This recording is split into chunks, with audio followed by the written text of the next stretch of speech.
Un objet porte-bonheur, Mathieu.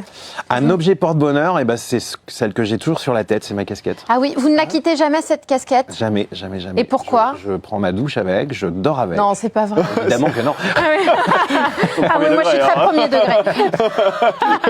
Elle sera un petit peu abîmée quand même. Bah, qu'est-ce que c'est l'histoire de cette casquette? Est-ce que c'est comme le nom de famille, on peut pas savoir? Non, il y a un petit. Ce qui est marrant, c'est qu'en fait, c'est un objet, enfin, c'est un truc que je portais en perso avant. Ouais. Je ne la portais pas du tout sur scène. Et puis un jour, quand je suis donc après Incroyable Talent la première fois, que je suis en recherche d'un producteur, etc. J'ai un artiste qui me contacte, un humoriste connu, donc je citerai pas le nom, mais qui avait pour projet peut-être de me produire ou quoi que ce soit. Il m'invite à faire ses premières parties et il me dit en fait, si on travaille ensemble, il faut que tu me trouves 3 mots, une sorte de 3 hashtags où si on dit ces 3 mots-là, on sait qu'on parle de toi. Ce que j'avais trouvé intéressant dans la stratégie, sauf que je n'avais aucune idée de quels pouvaient être ces 3 mots.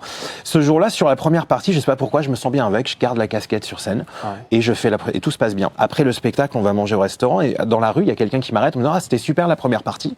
Je sais pas pourquoi, je rentre dans un personnage, je dis je vais vous tromper, c'est pas moi. Si je vous ai reconnu avec la casquette. Et là je dis c'est intéressant. Vous avez peur qu'on vous reconnaisse pas en fait sans la casquette? En fait, alors après c'est devenu quelque chose qui est resté habituel et puis je me sens nu en fait sans. Et il y avait autre chose aussi, moi ça m'avait marqué, j'étais fan de Arturo Brachetti, j'avais acheté son DVD et ce que je trouvais fort dans ce personnage-là, c'est que la pochette de son DVD, c'était juste sa silhouette avec une petite houppette. Et je dis c'est fou en fait, quand tu arrives à être reconnu juste avec une silhouette noire, je pense que tu as gagné beaucoup de choses. Et en fait ce truc-là me permet un petit peu d'avoir ça.